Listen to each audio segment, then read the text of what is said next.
Welcome to an unprecedented look at our legal system. What you are about to witness is completely unfiltered and unedited. Prepare yourself for raw, authentic footage captured directly from the front lines of justice, where truth is the only objective. Keep your hands where I can see them. Step out of the vehicle slowly. Officer, my name is Crispin Morrow. I am a United States federal judge for the Northern District of Illinois. This vehicle belongs to me. I'm not going to ask you again. Get out of the car right now. My registration and credentials are in my jacket pocket. I am not reaching for anything. Stop is I am a being federal recorded. judge. Sergeant Vince Harmon told his captain he'd crack down on luxury vehicle theft in the Eastbrook corridor. And he meant it. Even if the evidence was nothing more than a black man driving a car Harmon decided he had no business owning. He lit up his sirens, cut the BMW off at the Delmont overpass, and before the driver could speak a single word, Harmon had him spread eagle on the hood with a weapon drawn and a city watching from their phones. What Sergeant Harmon didn't know was that the man whose face he was grinding into the metal had sentenced 3 dirty cops in this very district, and the dashcam mounted to his own cruiser was already transmitting live to a cloud server neither Harmon nor his union rep could touch. Before we go further, what city or country are you watching from? Drop it in the comments. We love seeing where you're tuning in from here on Bodycam Revealed. If you believe that a badge should never be a license to destroy an innocent man's life, hit the like button and subscribe to Bodycam Revealed so you never miss a story like this one. The Eastbrook corridor ran like a scar through the south side of Chicago, a 4-mile stretch of industrial blocks, late-night convenience stores, and cracked 2-lane roads that the city had been promising to repave since 2011. By 11 o'clock on a Tuesday night in October, most of Eastbrook was already shut down. The laundromat on Delmont Avenue had flipped its sign an hour ago. The corner store at Weston and 5th had its iron gate pulled halfway down. A few streetlights buzzed overhead, the kind that flickered just enough to remind you the city wasn't paying close attention out here. That was exactly why the Chicago PD's 14th District had flagged Eastbrook as a priority zone 3 weeks earlier. Luxury vehicle theft had spiked 31% across the south side over the summer. 4 BMWs, 2 Mercedes, a Range Rover, and a fully loaded Cadillac Escalade had all been reported stolen within a 6-block radius of this corridor between June and September. The department's response was a directive that landed on every sergeant's desk on October 3rd. Increase patrol density in the Eastbrook and Hargrove zones. Flag anomalous vehicle activity. Prioritize recovery of high-value stolen assets. It was, on paper, a reasonable response to a real problem. What it became in the hands of Officer Prescott Hale was something else entirely. Prescott Hale had been with the Chicago PD for 11 years. He worked out of the 14th District, drove the same patrol route 4 nights a week, and had developed over the course of those 11 years a particular kind of confidence that the department's internal review board had noted twice in his file. The kind of confidence that didn't leave much room for being wrong. He was 38 years old, broad-shouldered with close-cropped hair going gray at the temples and a habit of resting his right hand on his holster when he talked to people he'd already decided were a problem. His clearance rate on vehicle recoveries was solid. 7 confirmed stolen vehicles flagged and recovered in the past 2 years. And he wore that number like armor. Seated in the passenger seat of their patrol unit that night was his partner, Officer Nadia Cornwell. Nadia was 31, 4 years into her assignment at the 14th, and sharp in ways that sometimes made Prescott uncomfortable. She had a habit of running plates before drawing conclusions, double-checking details before making calls, and asking the kind of questions that Prescott interpreted as hesitation, but were actually precision. She'd flagged 2 of those 7 vehicle recoveries herself. Prescott had written the reports. They were parked in the shallow lot behind the Eastbrook Fuel and Service Station on Delmont Avenue. Engine idling, coffee cooling in the center console, when the BMW turned onto the overpass. Prescott saw it before Nadia did. A 2022 BMW 7.5 OIX drive, midnight blue, moving at a measured, unhurried pace northbound on Delmont. Clean, no visible damage. Current plates, the kind of car that costs, depending on trim, somewhere between $90,000 and $110,000 new. There, Prescott said. He was already sitting forward. Nadia glanced up from the district log on her tablet, Where? BMW. Northbound. Look at that. He said it the way someone says, look at that, when what they mean is, I already know what this is. Nadia looked at the car. She looked at the road. She reached for the plate scanner mounted to the dash. Give me 2 seconds, I'll run it.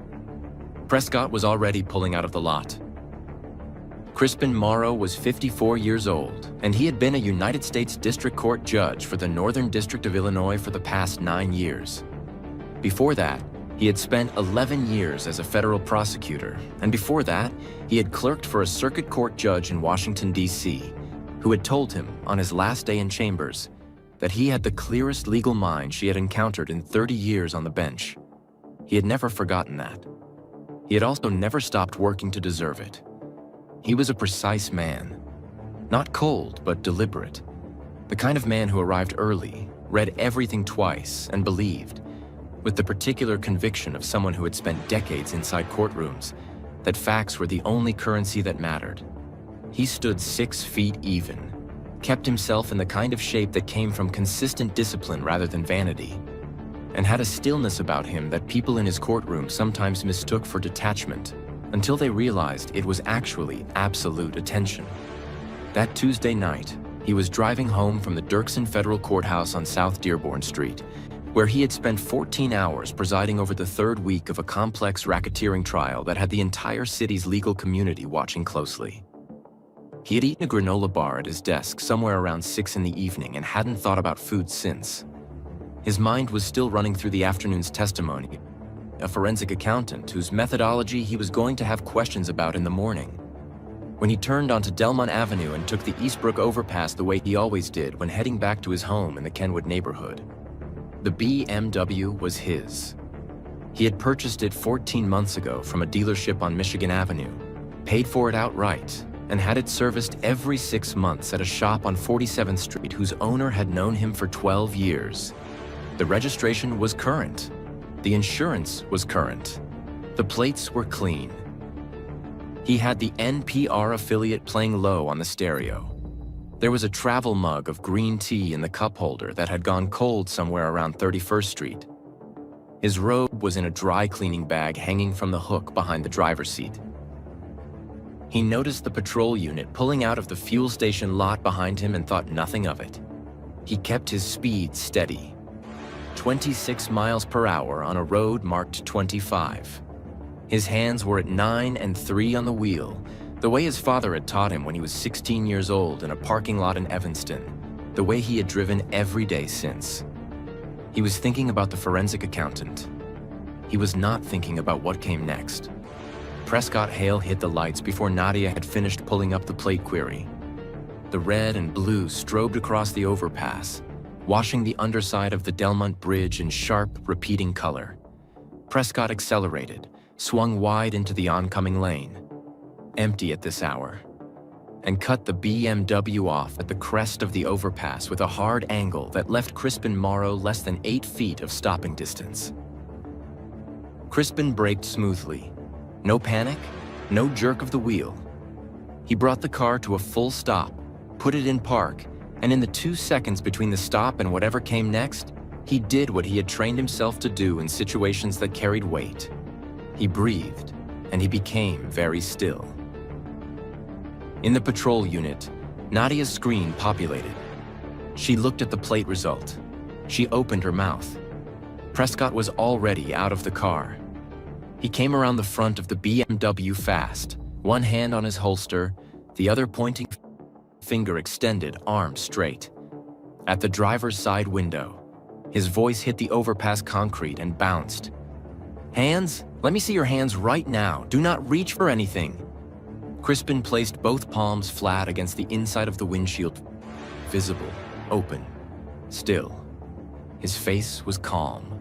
Not the calm of someone who wasn't afraid, but the calm of someone who understood that fear, in this moment, was a luxury he could not afford. Behind them, in the patrol unit, Nadia Cornwell stared at her screen. The plate had come back clean. She reached for her radio. Prescott Hale did not wait for Nadia to finish her sentence. She had barely touched the radio when he yanked the driver's side door open with both hands and reached inside. Crispin Morrow had his palms flat against the windshield, fingers spread, doing everything right, and none of it mattered. Prescott grabbed him by the collar of his suit jacket and pulled him sideways out of the seat with the kind of force that made Nadia flinch from 20 feet away. Crispin's shoulder hit the doorframe on the way out. His travel mug of cold green tea tipped from the cup holder and soaked the center console. His reading glasses, which had been resting on the passenger seat, slid onto the floor. He did not resist. He did not raise his voice. He kept his hands visible the entire time. That composure seemed to make Prescott angrier. Within seconds, Crispin was face down on the asphalt of the Delmont overpass, one knee pressed into the middle of his back. A service weapon held 6 inches from the back of his skull. The concrete was wet from earlier rain. His suit jacket, the one he wore in federal court, was soaking through at the chest. He turned his face to the side and stared at the yellow lane marking beneath him. And he breathed the way he had trained himself to breathe when things were moving too fast for anything else to be useful. "Don't move," Prescott said. "You move, this gets worse for you." Crispin spoke clearly, without raising his voice. "I am not resisting. My name is Crispin Morrow. This vehicle is registered in my name. I am a federal judge assigned to the Northern District of Illinois." Prescott pressed the knee harder. "Sure you are." Nadia had gotten out of the patrol unit by then.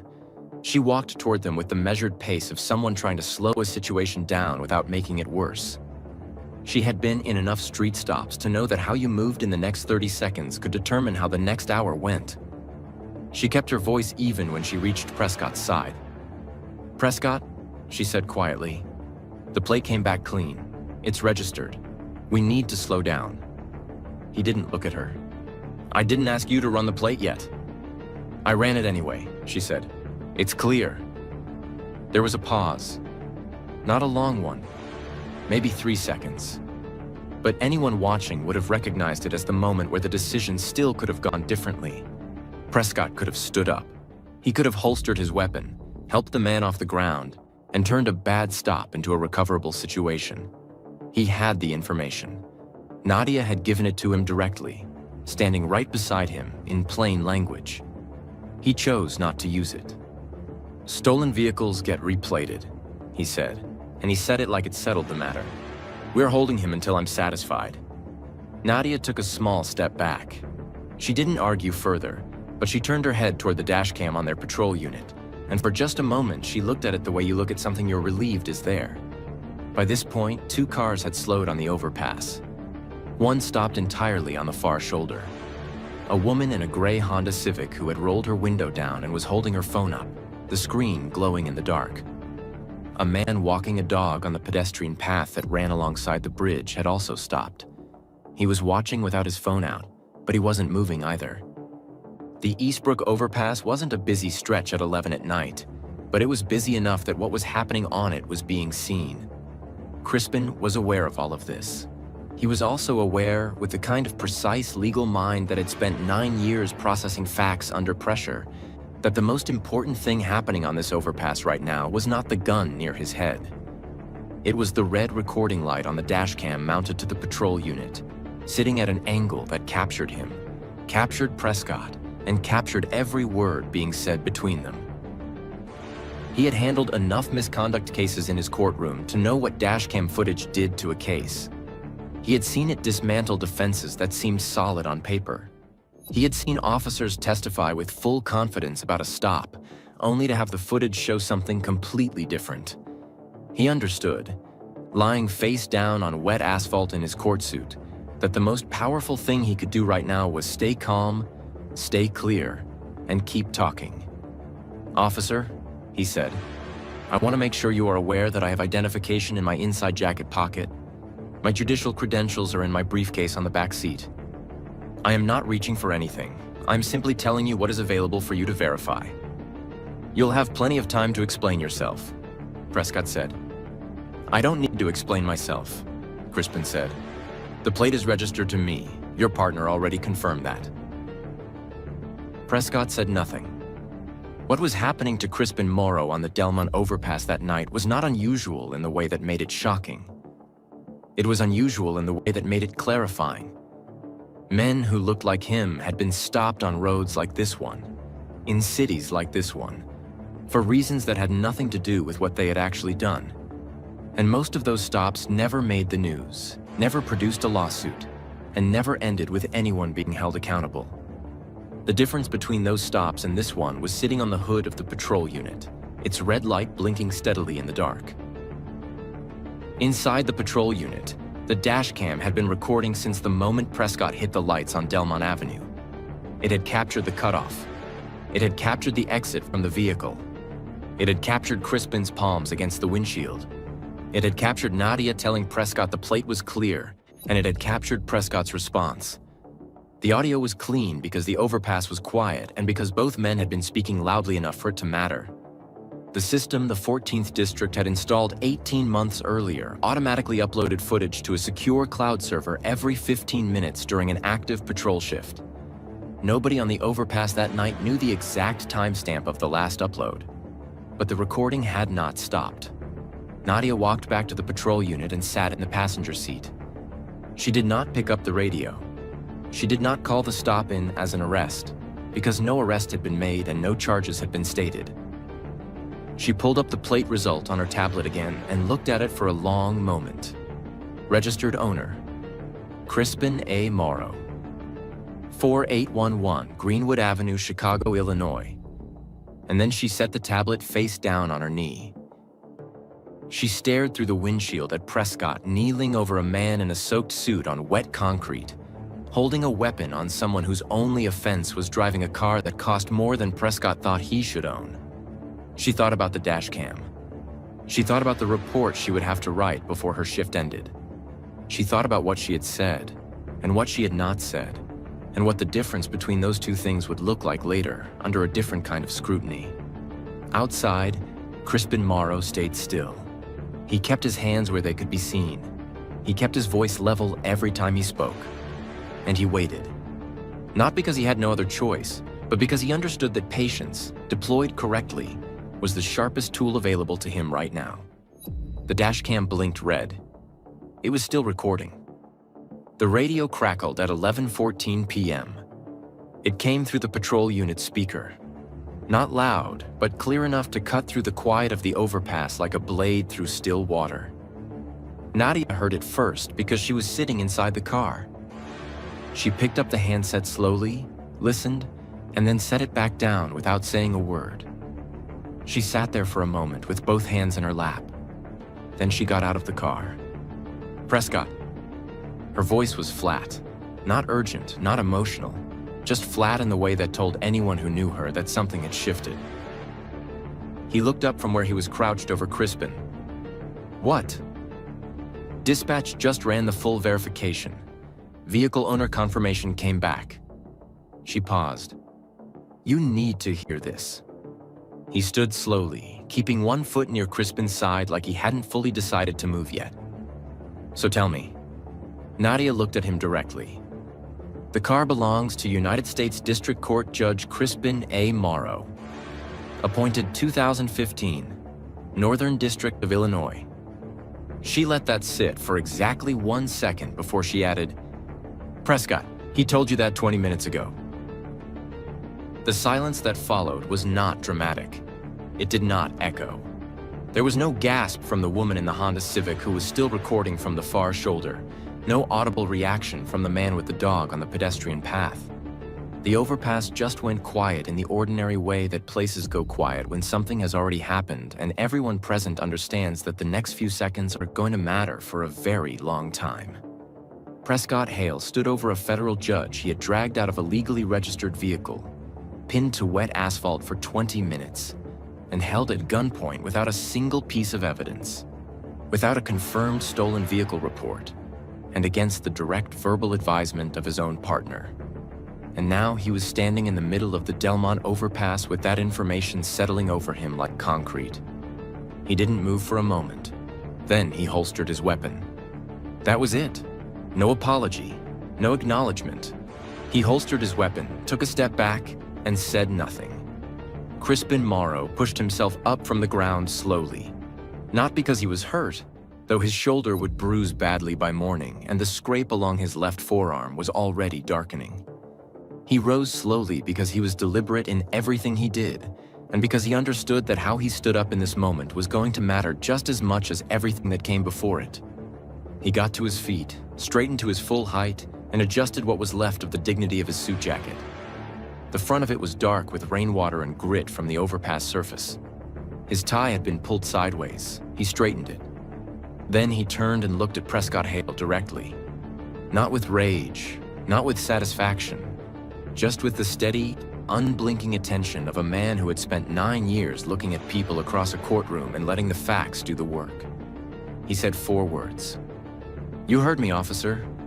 Not a question, not a threat. A fact, delivered in the same tone he used when he sustained an objection, calm, final, and completely without mercy. Prescott said nothing.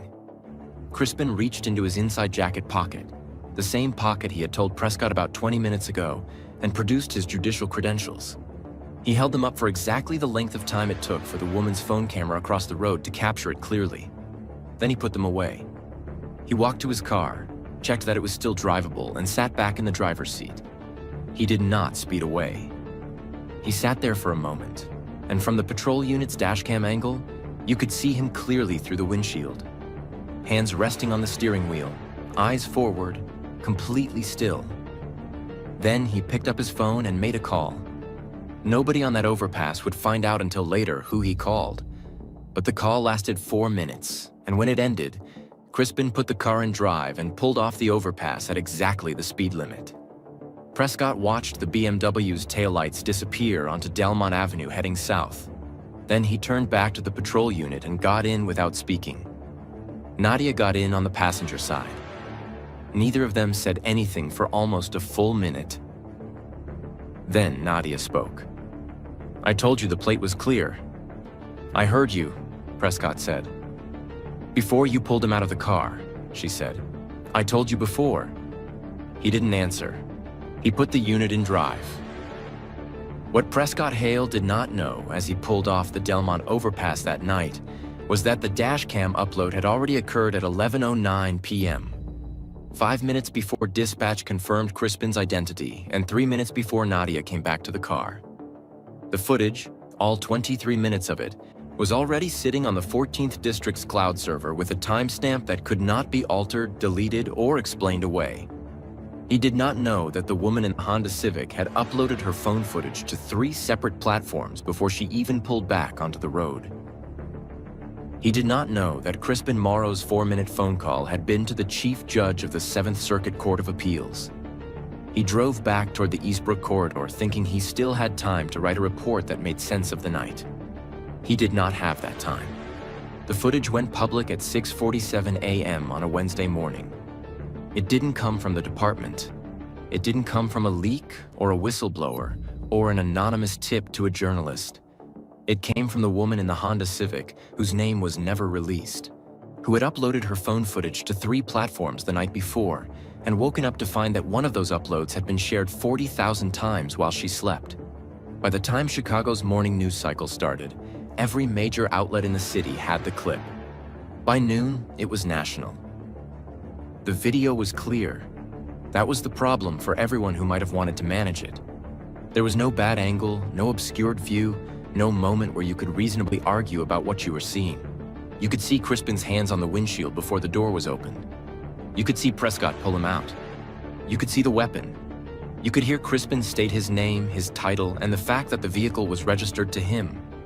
And you could hear Prescott's response. Then the dashcam footage released by the department's own cloud system the following morning filled in everything the phone video had missed, including Nadia telling Prescott the plate was clear before he ever reached the door handle. There was nothing to argue about. The tape was the argument, and it had already won. The Chicago Police Department released a statement at 9 a.m. calling the stop deeply concerning and promising a full internal review. By 2 p.m. that same day, the superintendent had upgraded the language to a clear violation of department policy and the rights of a private citizen. By 4 p.m., Prescott Hale had been placed on unpaid suspension pending investigation. The union released a 3-paragraph statement that, by the following morning, even the union's own members were distancing themselves from publicly. The chief judge of the 7th Circuit had already contacted the Department of Justice before the sun came up. The U.S. Attorney's Office opened a federal civil rights inquiry within 36 hours. The city's legal department, understanding with the particular clarity of people who had just watched 23 minutes of indefensible footage, began settlement conversations before any lawsuit was formally filed. Crispin Morrow did not hold a press conference. He did not give interviews. He returned to his courtroom on Thursday morning, took his seat on the bench, and presided over the 3rd week of his racketeering trial with the same attention he brought to every session. The only public statement he released was 4 sentences long, written without a publicist, and ended with a line that every news outlet in the country ran in full. "I am one of the fortunate ones. I had credentials to show and a dash cam that worked. Most people in my position have neither. That is the problem this city needs to answer." The internal investigation took 11 days. Investigators reviewed the dashcam footage, the dispatch logs, Nadia's tablet record showing she had run the plate and received a clean return before Prescott exited the vehicle, and the timeline of Prescott's radio communications that night, which showed he had not called in a stop, not requested backup, and not initiated a plate query through official channels before making contact with the vehicle. On the 12th day, Prescott Hale was terminated from the Chicago Police Department. The official termination letter cited unauthorized use of force, failure to follow proper stop protocol, disregard of a partner's direct advisement, and conduct unbecoming of a sworn officer. It was 4 pages long. Every page had something worse than the last. The criminal charge came 3 weeks after termination. The Cook County State's attorney filed charges of official misconduct and aggravated assault under color of law. The federal civil rights charge followed from the U.S. Attorney's Office 14 days after that. Prescott's union-appointed attorney requested 3 continuances. None of them changed the footage. The trial lasted 9 days. The jury deliberated for less than 4 hours. Prescott Hale was convicted on all counts and sentenced to 3 years in a federal correctional facility. He was 48 years old when he reported to custody. The city of Chicago settled the civil lawsuit brought by Crispin Morrow for $4.3 million. As part of the settlement agreement, the city also committed to a set of reforms that the department had been resisting for years. Mandatory plate confirmation before any vehicle stop, updated body and dashcam upload protocols, and an independent civilian oversight panel with actual authority to review use of force cases. None of these were new ideas. They had been proposed before, debated before, and shelved before. It took one night on the Delmont overpass to make them unavoidable. Nadia Cornwell was cleared of wrongdoing after a separate review board determined she had followed correct protocol. She transferred to a different district 6 months later and has not spoken publicly about that night. Crispin Morrow still drives home from the Dirksen Federal Courthouse late on Tuesday nights. He still takes Delmont Avenue. He still crosses the Eastbrook overpass at exactly the speed limit, both hands on the wheel, the way his father taught him in a parking lot in Evanston when he was 16 years old. He doesn't think about Prescott Hale when he crosses that bridge. He thinks about everyone who crossed it before him and didn't have a dash cam to prove what happened. If this story moved you, share it with someone who needs to see it. Every share keeps these stories alive. And these stories matter. This has been Bodycam Revealed. Welcome back. We are here to relentlessly pursue the truth and hold those in power accountable. Because while words can be twisted, the records simply do not lie. Thank you for joining us today.